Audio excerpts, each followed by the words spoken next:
Hey there, welcome back to my channel, or welcome to my channel if it's your first time here. My name is Erin, and today's video is an episode of #Friday Sews.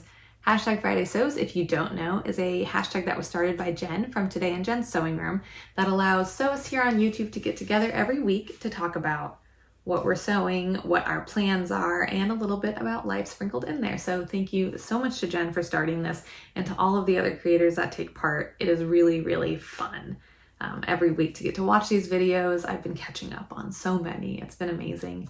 It's fun to watch and comment and have people comment and everything. I used to be a total lurker for a long time, and I never really commented because I didn't feel like I had much to say. But now that I started making videos, it really does mean the world to read comments from people, even if it's just like, thanks for sharing. But it's fun to get people's input. It's fun to hear what people are working on themselves, what's going on with them. So yeah, I really, really enjoy it and appreciate everyone who watches and comments on my videos. I put out a video on Wednesday touring my new sewing room, so thank you so much to everyone who watched that and commented on it. One of the things I asked for feedback on in it is a saying for a letterboard I have. My room is Friends Inspired. If you missed that video, I will be sure to link it up here for you to go watch. But it is Friends Inspired, and I have a letterboard, and I want some sort of saying for it that is friends related, but also sewing related. And I think we have a winner. One person said I should do how you sewin', which I love. So I just need to dig out the letters again and switch it around, and then hopefully in the future I can try and figure out somewhere to put my tripod so that you can like see it in the background and enjoy it with me. So I think that is all for the beginning. Let's just get into what I worked on this week. I sewed a lot. Now that my sewing room is set up, I want to do no household organization and basically no household projects that aren't fun. I just want to come in here and sew, which is a problem, and I need to find balance. But for right now, I am just embracing the fact that I have a sewing room, and it's awesome. So the first thing I'm going to talk about is what I'm wearing. This is Butterick 6758. I made View A in this quilting cotton from Joann's. It makes me so happy. Like, the fabric already made me happy, and then I made the dress, and it just makes me so happy. It makes me think of like the floating Chinese lanterns, but if they were multicolored and you're looking at them through a rainy window. Very specific, but it just makes me so happy. I did a size 14, a straight 14. If I make it again, which I probably will, I will grade out to a 16 from where the drawstring is down, just to give a little more space. My hips are actually fine, which normally my hips are what I'm concerned about, and that's what I like double checked when I was choosing my size and looking at the finished garment measurements and stuff. I was focused on the hip, and that's totally fine, really. It's just, and I'm sitting here and it's fine. It's not too tight or uncomfortable or anything. It's just when I like go to get in the car, really, or do something kind of like that where my legs are in kind of a off kilter position or a little further than a normal stride length, that I'm like, I hit the dress. I'm like, oh, I wish I had a little more there. So I would maybe play around, maybe not a full size up on the bottom, but add a little more room. So I made a note, and when I make this again in the future, I'll play around with that a little bit. But it is a great pattern. It says it's easy. I agree with that. There is not a lot to it. It comes together very easily. All of the pieces fit together beautifully. Like, this is the best, easiest facing I have ever done. It was not finicky at all. There are 3 pieces. There's one that goes like around the back of the neck, and then one that comes, I think it's 3. Oh, yeah. There's one that comes down here to where the notch is and then goes down for the first part of the placket. And then there is another just like straight piece that goes down for the rest of the dress, if I remember correctly. But it all comes together so easily. You understitch most of it. You can't really hit right here, this notch. You understitch most of it and it just like, it lays so nicely. I've done other facings, even in structured fabric, even in quilting cotton, that just have that little bit of roll to them, even when they're understitched and pressed and stuff. That's just like so annoying. This one, beautiful. The pieces are beautiful. Maybe I just had good sojo when I was doing it, but I'm super, super happy with the result. All of it was very easy to sew. The casing for the drawstring and the elastic, so there's elastic in the back and then just the two ends are drawstring, is the seam allowance from joining the bodice and the skirt. So you just press it up and baste it and stuff, and then eventually top stitch it. And that is your channel. It's super easy. No extra piece to put into there or anything. And then, yeah, if you want to practice buttons and buttonholes, this is a great pattern because there are, it says 9. I did something wrong because I only have 8. I even used their buttonhole guide. I don't know what happened, but the dress stays closed, so I'm not too concerned about it. But yeah, this is a great pattern. I highly recommend it. View A to me is like a more casual look. I wore it today with just some flat kind of strappy flip-floppy sandals. And then view B, you could make a little more elevated. The fabrics it calls for are cotton blends, linen, crepe, and challis. And yeah, I think depending what you made it out of, this, especially with the ruffle on the bottom, if you did the ruffle on the bottom and you added the cuff, like, I don't know, I think I'd love that. Depending what fabric you make it out of, it could be a really nice, I mean, it's not gonna be an evening gown or anything, but it could be really good for like a summer wedding, depending on the dress code. I think that would be a really good option for that. So, wow, I'm like out of breath. I'm just so excited about all the sewing I did. That is the first thing I made. And then I made pajamas. Pajamas out the wazoo, it felt like. Really, it's only 2 sets because one was a fail, which I'll talk about in a second. But I finished these U pants. I just call them U pants because they look like a big U. They are Berta 9312 View C. They're reversible, which is really cool. It is only one pattern piece. So it's this big old U. You cut 2 out of fabric 1 and 2 out of fabric 2. You stitch both sets together and join them. It's super, super easy, but super cute. They are great because Brady wears cloth diapers, and especially her nighttime diapers are super thick boys. So I made her the Ellie and Mac Grow With Me pajamas previously, which I do really like, and I used the top from that pattern again, but the bottoms just are not made for like 4 layers of microfiber to absorb liquid. So these, she's already worn them to sleep in twice this week. The only thing I need to do, and I left the casing open so that I figured I would need to do this. I do need to bring the elastic in just a little bit. I measured her waist, but she is 15 months old and has no hips and no butt. So things just like slide down her. Yeah, so I need to just take that in a little bit more.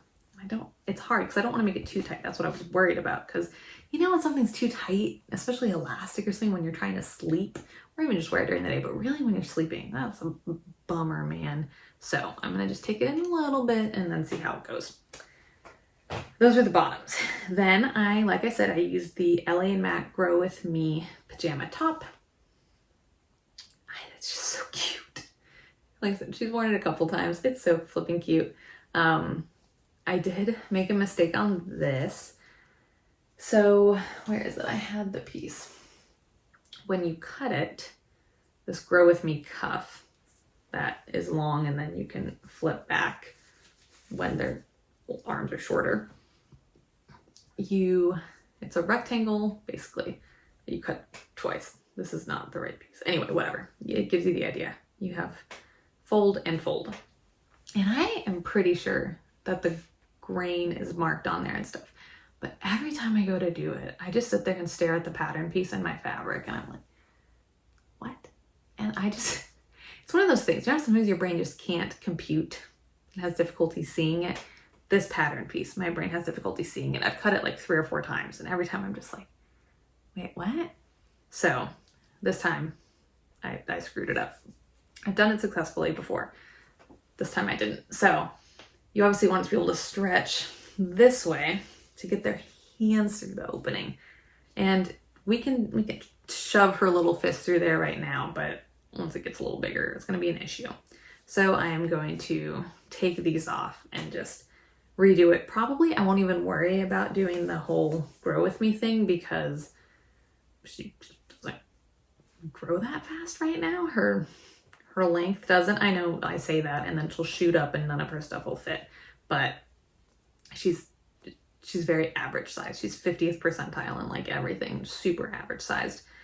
So I'm not too worried about it. I don't know, maybe I will do the grow with me because I want her to wear these for a while and the pants will fit for a while. Anyway, I'm gonna fix those cuffs eventually. For now, it's fine. I then moved on to the next pair I had cut, which I did use the Grow With Me bottoms, but I cut an 18-month, but then around the booty section, basically, the waist and the hips and stuff, I went out to a 2T to see if that would give her enough space because I wanted to experiment. And I started putting them together and I started sewing and I was like, this is not very stretchy. I was like, this isn't stretchy at all, actually. Like, oh, what is happening? Nothing, because it's flannel. I used my whole brain and looked at it and I was like, oh, it's stretch fabric. So that's all to that mystery.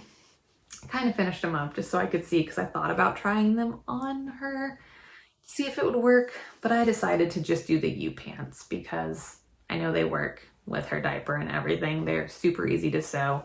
I like that they're reversible and can also just be like everyday pants. So anyway, once she's out of diapers, I will come back to doing these bottoms.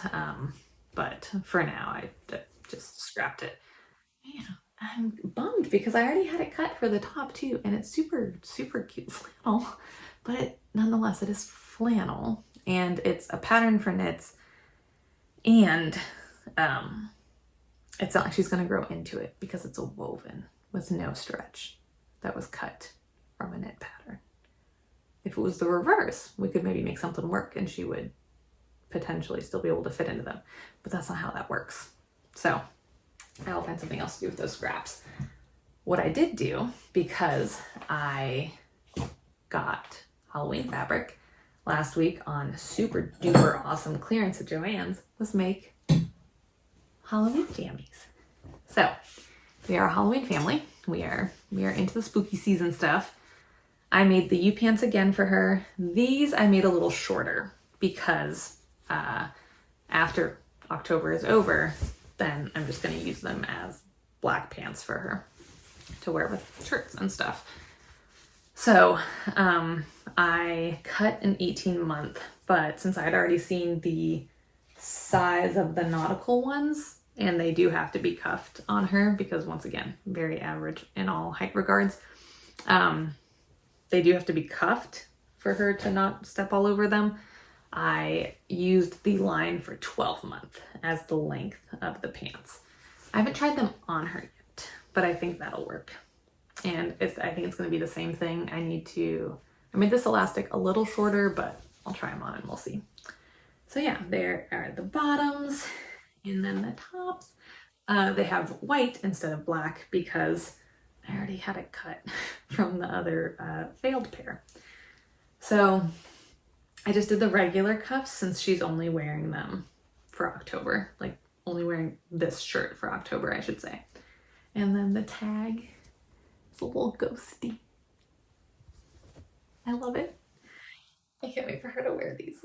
Okay, so that's what I finished. I did start working on something very, very exciting for me. The Love Notions Rhapsody blouse. Love Notions is having a sale. It ends today, I believe, for 40% off. And then a bunch of creators out there have codes for 10% off that will also work. So I got the pattern 50% off basically. And I printed it out and started cutting it today. I had seen a lot of people talk about how much they liked it, but I don't really like PDF patterns, and unfortunately this experience did kind of reinforce some of the reasons I don't like them, but everyone raves about it, and it is a really beautiful blouse, and I want to try indie pattern companies more. I like commercial pattern companies because I do live in a place with a Joann, so I can get them inexpensively. I don't mind the instructions. I find them to be fine, especially, okay, I find them to be fine with the fact that we have YouTube and there are sew-alongs and instructions for a lot of things, and I have a mom that I can call and be like, what does this want from me? So I like Big Four for those reasons. I like having it already printed. That's the number one reason, because I bought the pattern. I was like, yes, I have my printer. I can get it printed, turn my printer on, and I'm out of ink. Not black ink, colored ink. And I was like, whatever, I'm just gonna print it in black and white, that's fine.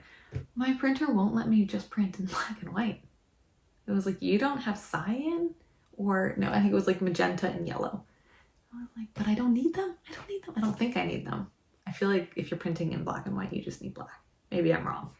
Anyway, so my great pattern that I got for $6.50 or whatever, I couldn't print until I went the next day to a store and bought $60 worth of ink. And yeah, it's not like the ink is only being used for that one pattern. I'll use it for other patterns. I will use it for other things I need to print in my life, but like, it's just a bummer. I was like, I just want to print this right now. And also, I didn't think I would have to go spend $60 right now on this. So it's one of the reasons I don't love the whole PDF pattern thing. Anyway, rant aside, I'm very excited about this top. I am making the blouse with the 3/4 length bishop sleeves. So I started cutting that. I'm super excited. I'm really glad I got it. I was happy about the sale. And I do think their patterns are such a good value because you get so many options. Like a lot of Love Notions patterns I've looked at. Just you have so many variations, so many options. They really, really seem to give you a lot of value. So the price doesn't bother me of the pattern itself. It's the whole printing thing. I found I don't even mind sticking the paper together because I can do that while Brady's around and she plays with the scraps and colors on them and stuff. So like even that I don't mind. I've found. I thought I did. I thought I didn't like it, but it's fine. But the freaking cost of the ink, man. Ink is expensive. Anyway, rant done. I'm excited about the blouse. Okay, next week. This is kind of part of life. I'm going out of town, so I'm not really gonna be able to make a lot. I wanna work on the Rhapsody blouse. I think I mentioned this last week. I have fall fabric. Just some fun fall stuff that I got at Joann's right before we moved that I have ideas floating around that I want to do. This, I'm thinking bowl cozy. I'm thinking maybe table topper. I have an idea for like a pumpkin quilt thing, maybe like a little wall hanging. Anyway, if not, I do at least want to get to sewing some of it before fall is over. And I need to work on Brady's blueberry costume. She's gonna be a blueberry. I bought Adam's banana costume. I think I'm gonna be a bunch of grapes. So I need to buy balloons, I guess. I need to figure out what I'm gonna be, what fruit I'm going to be. But we are gonna be a fruity little family. So yeah, I need to work on her blueberry costume. But like I said, I'm going out of town. Brady and I are going back to Texas to where my family lives in the Dallas-Fort Worth area. And I guarantee my mom and I will go to Joann's. I actually know she needs to go to Joann's. So we'll 100% go. While I'm there, I'm going to look at fabric for her costume. I'm bringing the pattern with me actually, so my mom and I can look at it and at least maybe get the fabric and get working on it, depending on what else we're up to. So yeah, that is where we will be until next Wednesday. So yeah, by the time next Friday Sews comes out, I don't know if I'll really have done anything. Hopefully a little bit while I'm at my mom's. And other than that, in terms of life, not a lot going on. We are loving, let me just continue to rant about where I live. Rant, that makes it sound bad. Rant and rave about where I live. We are loving Ocean Springs. We went downtown last Saturday. They had a little market, like small little farmer's market that we walked through, and it's just like a cute downtown, always a little like hustling, bustling, people out and about, but not like busy, just enjoying the day. It's a beautiful area, tons of places to eat or get a drink or shop in boutiques. It's so cute. I needed a better word, a different word, but it's so cute. So we went down there last weekend, and then we went down there today because Cruising the Coast is going on. It is along the entire Mississippi Gulf Coast. This is my understanding of it. One of my subscribers, Linda, commented last week telling me about it, and I had kind of seen some of the setup for it and seen signs for it and stuff, but I didn't realize how massive of an event it is. It happens every year, and it's a bunch of old cars, a bunch of classic cars that they do like different types of events and live music and car show type stuff. This weekend in Ocean Springs, today, it's Thursday night, Thursday, Friday, and Saturday, they shut down a couple of the streets, and people that are registered can cruise up and down, and they park their cars so you can go look at them and stuff. And it's just really chill and really fun. So yeah, we went and kind of checked that out. There's just always something happening, but it's not like annoying. I don't know how to say it. It's not like the roads are always being shut down and stuff like that. It's just nice, fun stuff. I feel like I live in Stars Hollow right now. If you ever watched Gilmore Girls, I feel like I live in Stars Hollow, and I love it. So yeah, that is it for this week's Friday sews. I got a ton of sewing done. It feels so nice to be sewing. It feels so nice to be sewing in my new space. Adam came in here and hung out with me a couple times, which is just super nice. And yeah, I will see you guys next week, hopefully with a little bit of sewing. If not, I will hopefully at least have the fabric for Brady's blueberry costume ready to go. Comment down below, let me know what you are working on yourself in your sewing space, what your plans are if you're making a Halloween costume. I am sure that will be a big topic of discussion in the next couple of weeks, any Halloween costumes people are making. So I would love to know what you have going on in your life and in your sewing room. Thank you so much for watching, and I will see you guys next week.